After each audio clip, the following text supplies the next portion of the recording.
January 17th, 1945. The Ardennes Forest, Belgium.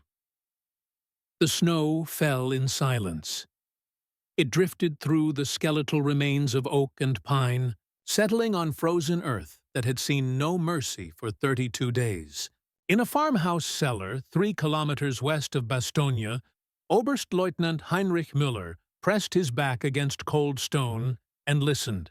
Not to the wind, not to the distant rumble of tank treads, but to something else, something that had no precedent in his experience, no place in the calculus of war as he understood it. It was the sound of inevitability. Müller was 41 years old. He had served in Poland, watched Warsaw burn from a command post overlooking the Vistula. He had crossed the Meuse in 1940, had seen the French collapse not from lack of courage, but from the precision of German combined arms doctrine. He had survived 2 winters in Russia, had learned to sleep in temperatures that froze diesel fuel solid, had watched entire divisions vanish into the snow. He knew war. He knew the mathematics of attrition, the cold geometry of firepower and movement. But nothing in his 23 years of military service had prepared him for what was about to happen. At 0447 hours, the horizon caught fire. The artillery barrage that began that morning would, in the span of 60 minutes, expend more shells than the entire Wehrmacht had fired during the opening week of Fall Gelb, the invasion of France and the Low Countries in May 1940. 10,347 rounds of high explosive, white phosphorus, and proximity-fused airburst munitions fell on a front measuring just 11 kilometers wide. The 8th Corps had committed 16 battalions of field artillery, supported by course-level heavy guns and 12 batteries of multiple rocket launchers. The mathematics were obscene. 172 shells per minute, nearly 3 per second. The barrage consumed more explosive tonnage in 1 hour than the Royal Navy had fired during the entire Battle of Jutland in 1916. It represented a scale of industrial violence that redefined the very concept of firepower. Müller, crouching in that cellar, felt the earth transmit the blows through stone and frozen soil. Dust fell from the ceiling beams. A lantern swung on its hook. Outside, the world was being systematically obliterated, not by chance or fury, but by a coldly efficient application of industrial capacity that reduced human conflict to a problem of logistics and tonnage.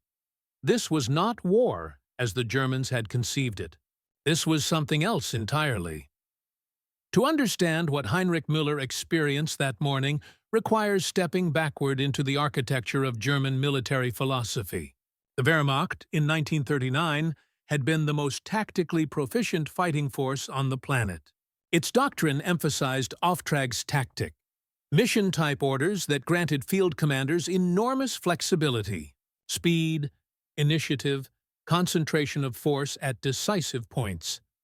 These were the principles that shattered Poland in 27 days, that paralyzed France in 6 weeks, that drove to the gates of Moscow. German industry could not match the raw productive capacity of its enemies. Everyone knew this. The solution, therefore, was not to outproduce, but to outthink, to win quickly, to achieve decision before the slow machinery of Allied industry could spin to full speed. In 1940, the gambit worked. In 1941, it nearly worked. By 1942, it was failing. And by January 1945, in the frozen forests of Belgium, the bill had come due. The German soldier of 1945 still possessed tactical skill, still fought with a ferocity born of desperation and ideology. But he was fighting a different kind of enemy now. Not the French army of 1940, shackled by doctrine and political paralysis. Not the Soviet conscript divisions of 1941, brave but poorly equipped and often poorly led. He was fighting an enemy that had transformed industrial capacity into a weapon more devastating than any tank, any aircraft, any tactical innovation. He was fighting American abundance. The men who fired that barrage were not supermen. They were farm boys from Iowa and factory workers from Detroit, draftees and volunteers who 6 months earlier had been working assembly lines or harvesting wheat. What made them lethal was not individual prowess, but the system behind them.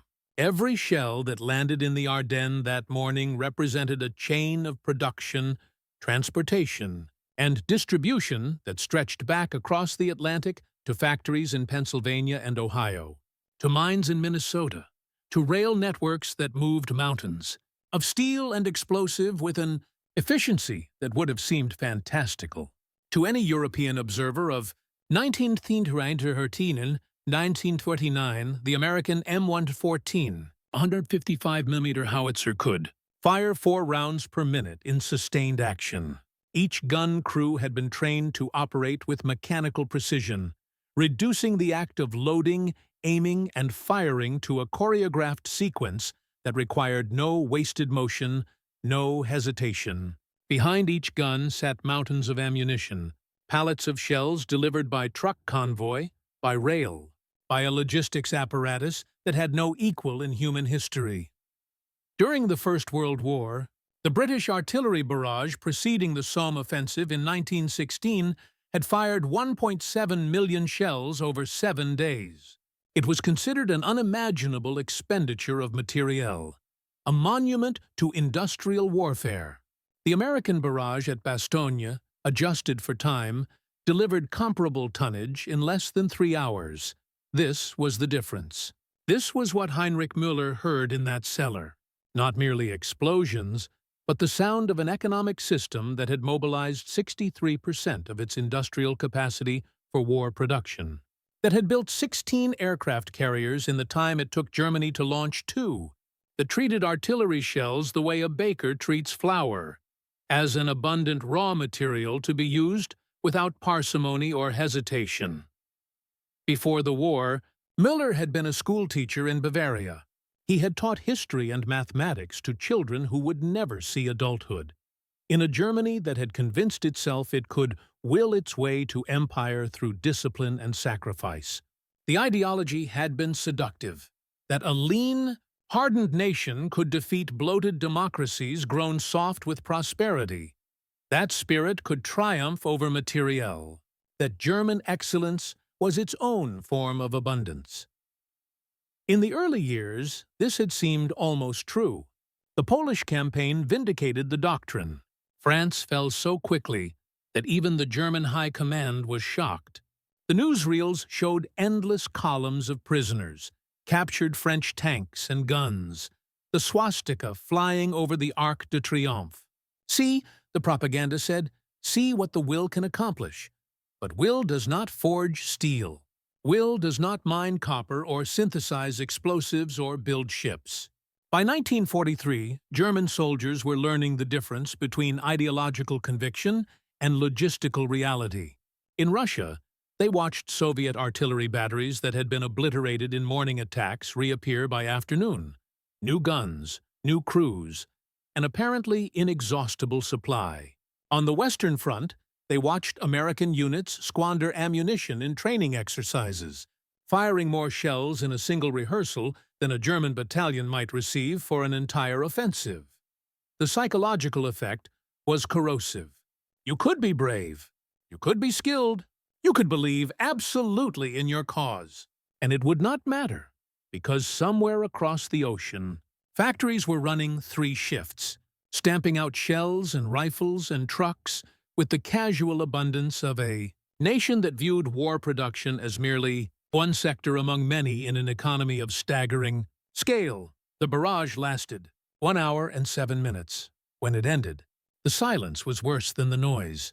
Müller emerged from the cellar into a landscape that no longer resembled Earth. The forest had become a graveyard of shattered stumps. The ground was cratered, churned into frozen mud mixed with debris, splinters of wood, fragments of metal, pieces of things that had once been men. The snow was black with cordite and phosphorus. The air tasted of chemicals and cooked earth. 17 of his company were dead, not killed in combat, not fallen in a charge or a firefight, but simply erased by statistical probability. The shells had fallen in a pattern determined by firing tables and trigonometry, blind to individual humans, caring nothing for courage or fear. Some men had survived by chance, crouching in a fold of ground that happened to be between impact points. Others had died because they stood 2 meters to the left instead of the right. This was industrial warfare in its purest form. Violence as mass production, death as a problem of distribution efficiency. Mueller found one of his sergeants sitting on a fallen log, staring at his hands. The man had been at Stalingrad, had fought in the meat grinder of the factory district, had earned the Iron Cross in close-quarter combat so vicious it defied description. Now he simply stared, unable to process what had just occurred. "We cannot win this," the sergeant said quietly. Not as a question. As an observation, Mueller had no answer. The ideology that had sustained them, the belief that discipline and tactical excellence could overcome material disadvantage, had been weighed against 10,000 shells and found catastrophically wanting. The American system that produced that barrage was not the result of superior intelligence or strategy. It was the product of a society organized around principles that the National Socialist ideology explicitly rejected. Decentralized innovation, profit motive driving efficiency, labor mobility, allowing talent to flow to where it was most valuable, and a political system that, despite its flaws, allowed for relatively transparent allocation of resources. The United States had entered the war with an army smaller than Romania's. Its industry had been geared toward consumer production, automobiles, refrigerators, radios.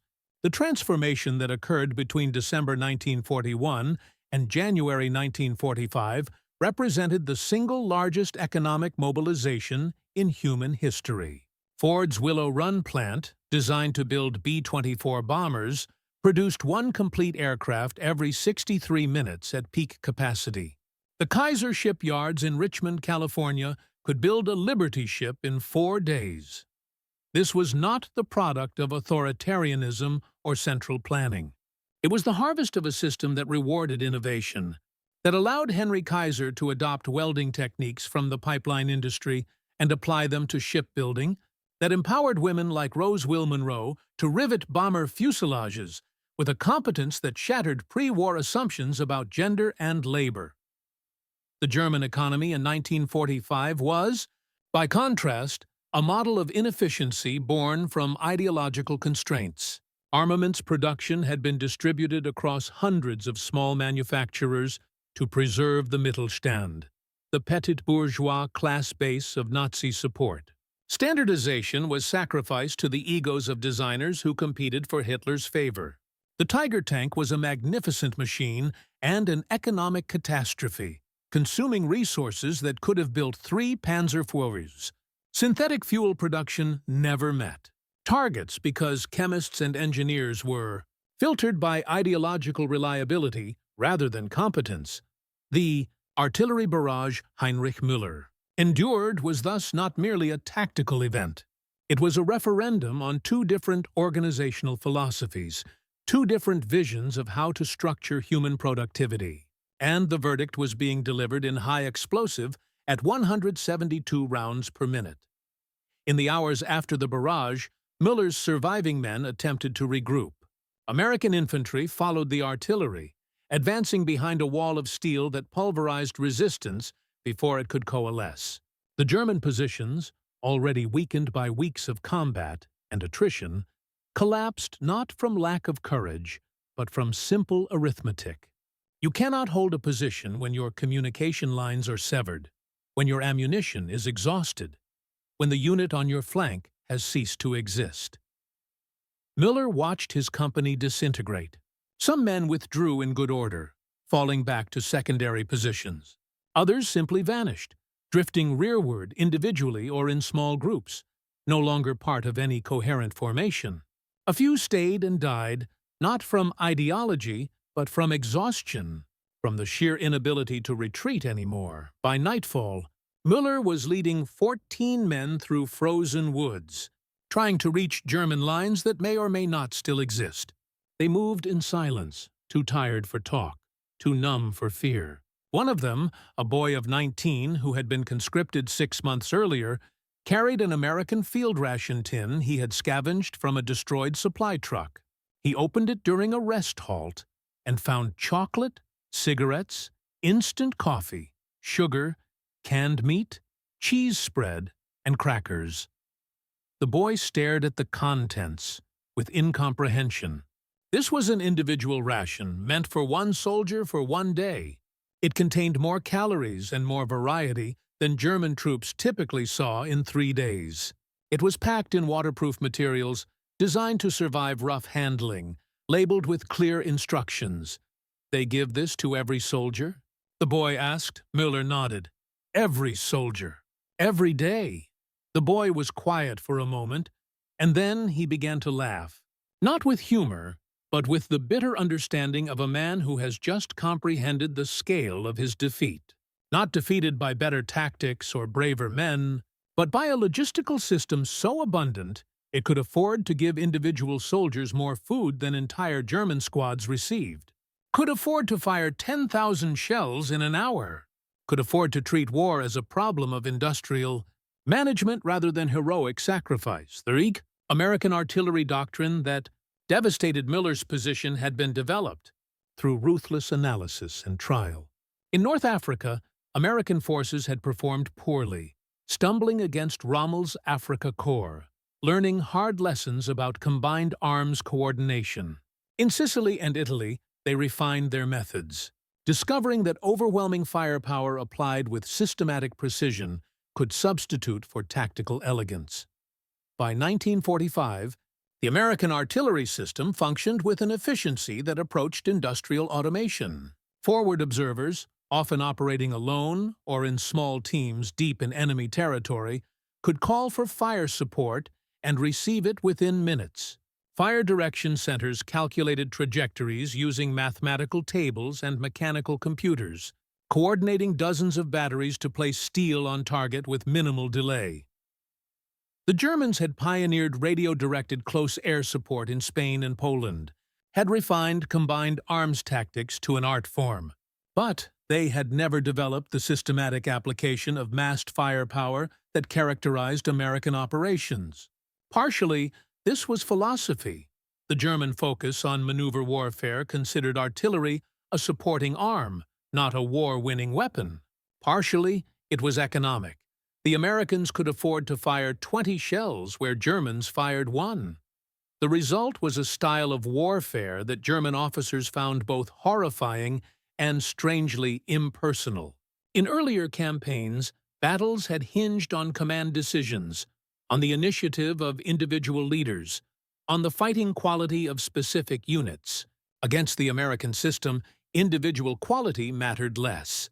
The steel arrived regardless of how brave you were, how skillfully you had positioned your defense, how determined your resistance.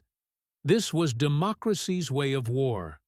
Impersonal, systematic, abundant, reducing human conflict to logistics and mathematics. Heinrich Müller survived the war. He was captured by American forces in April 1945, spent 2 years in a prisoner of war camp in Louisiana, and eventually returned to Bavaria. He never taught again. He worked in his brother's hardware store, lived quietly, spoke little about the war. But he never forgot that morning in January, the hour when 10,000 shells fell and his understanding of war collapsed. In later years, when former soldiers gathered and the talk turned to battles and campaigns, Müller would sometimes describe it, not with bitterness, not with anger, but with a kind of reluctant awe. "We thought we were fighting an army," he would say. "We were fighting a factory." The artillery barrage at Bastogne was not unique. Similar expenditures occurred throughout the final campaigns of the European War.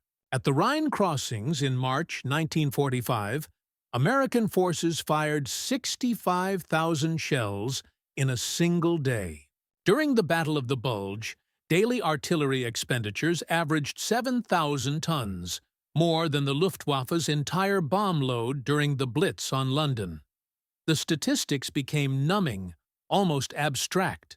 But each shell represented a story, a thread in the vast tapestry of industrial mobilization.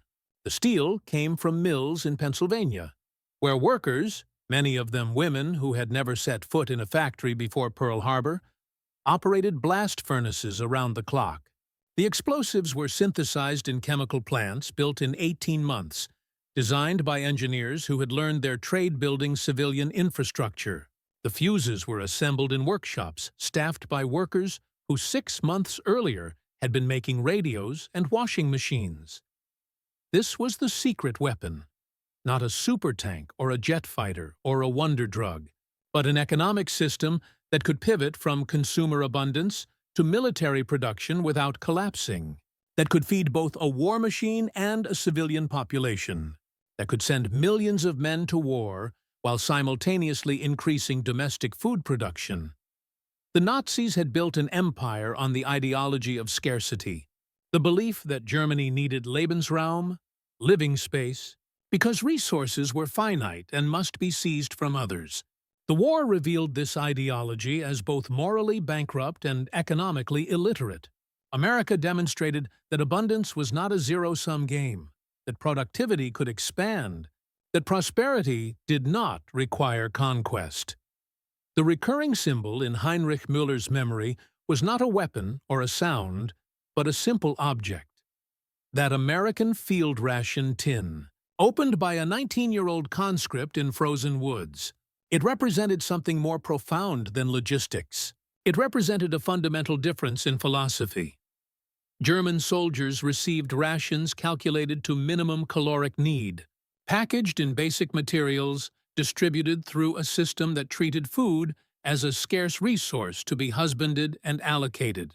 The American soldier received rations designed with abundance in mind, packaged with attention to morale and variety, distributed through a system that viewed adequate nutrition as a baseline expectation rather than a luxury.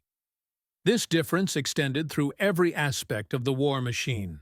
German tanks were marvels of over-engineering, powerful but complex, requiring skilled mechanics and specialized tools. American tanks were simpler, easier to repair, designed to be maintained by conscripts with minimal training. German aircraft were often superior in individual performance, but produced in limited numbers.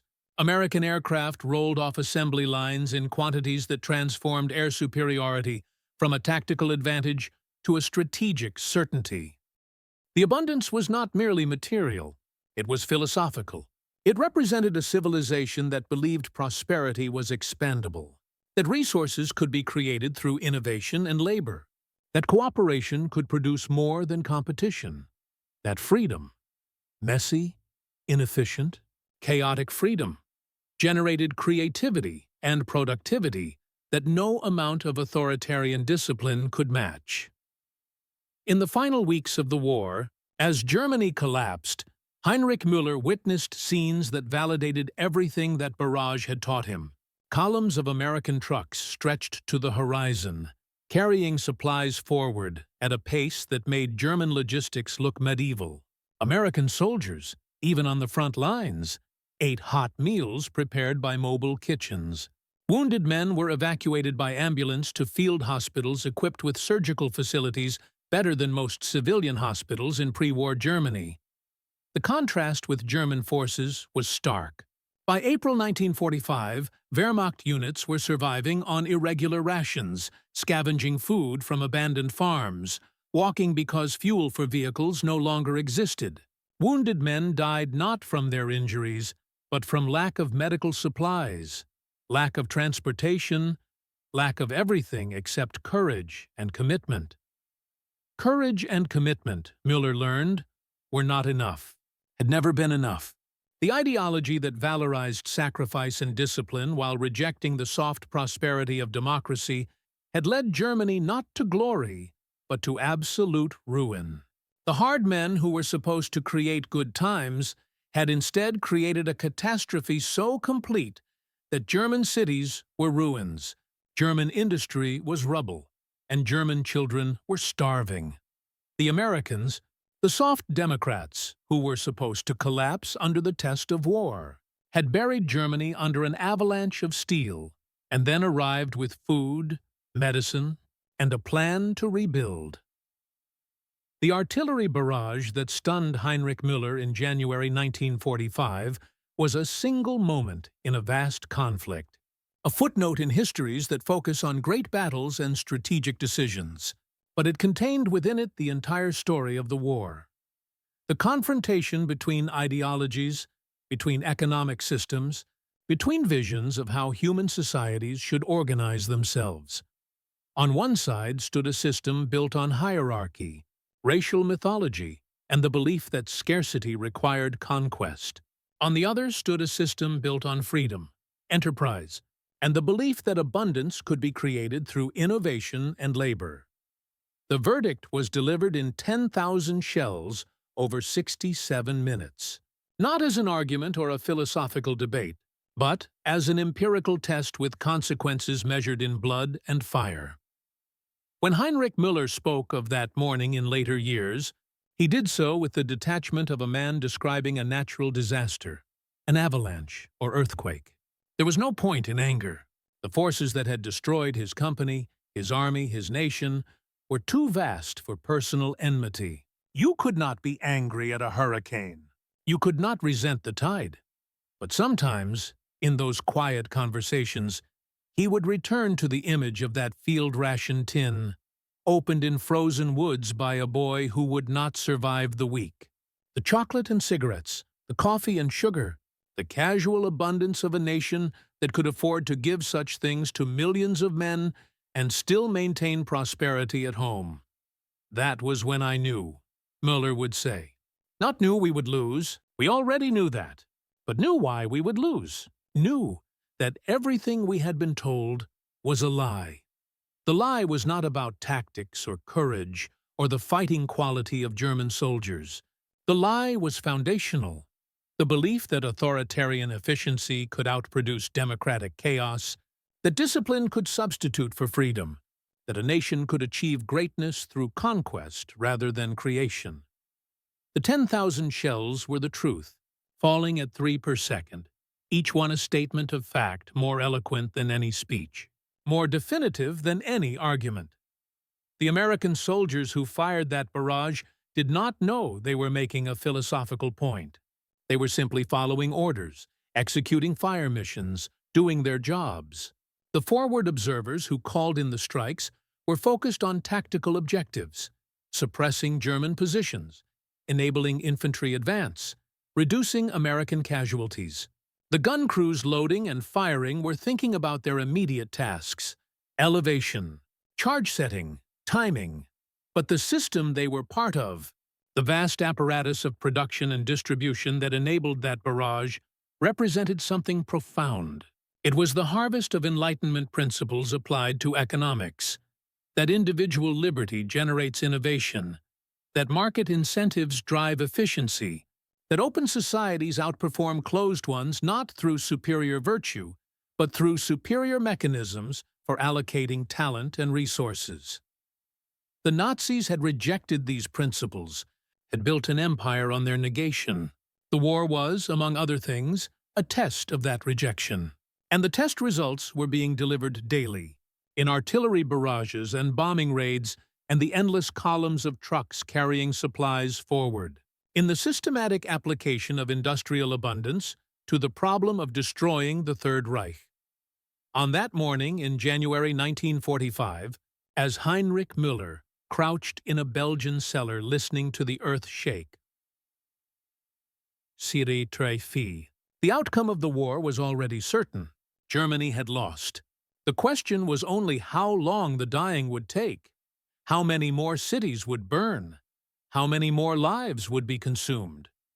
But that barrage represented more than the defeat of Nazi Germany. It represented the defeat of an ideology, a vision of how human societies should organize themselves, the vision that prized discipline over freedom, that saw scarcity as inevitable and conflict as natural, that believed greatness required domination. Against this vision stood another, imperfect, chaotic, often unjust, but fundamentally different. A vision that believed prosperity could be created, that freedom generated strength, that cooperation produced more than coercion. The choice between these visions was being made not through debate, but through empirical test, and the evidence arrived at 172 shells per minute. In the decades after the war, historians would analyze the conflict through many lenses: military strategy, political decisions, economic factors, technological innovation. They would debate turning points and missed opportunities, argue about inevitability versus contingency. But for Heinrich Müller, the meaning of the war was contained in that single hour on a January morning. The sound of inevitability, the thunder of a judgment that could not be appealed or negotiated, the systematic destruction of an ideology not through argument, but through overwhelming practical demonstration of its falsehood. He lived another 37 years, died quietly in 1982, was buried in a small cemetery in Bavaria. His grandchildren knew he had been a soldier, but knew few details. He had not spoken much about the war, had seemed more interested in the present than the past. But sometimes, on winter mornings when snow fell silent through the trees, he would stand at his window and remember. Not the battles or the campaigns, not the propaganda or the glory, but the simple, terrible truth delivered in high explosive and white phosphorus. That freedom, messy and inefficient and often unjust, was stronger than tyranny. That abundance created through cooperation was more powerful than scarcity managed through conquest. That the soft democracies, so despised by the hard men of the Reich, possessed a strength that no amount of discipline or sacrifice could match. 10,000 shells in 67 minutes, each one a word in a sentence that would echo through history. A judgment rendered not by philosophers or politicians, but by the cold arithmetic of productivity and power. This was the lesson Heinrich Müller learned in a Belgian cellar while the earth shook and the sky burned. That nations built on lies eventually collide with reality, and reality arrives as a barrage, systematic and pitiless, caring nothing for courage or conviction, acknowledging only the hard mathematics of industrial capacity and the deeper mathematics of freedom versus tyranny. The shells had spoken. The argument was over. All that remained was the reckoning.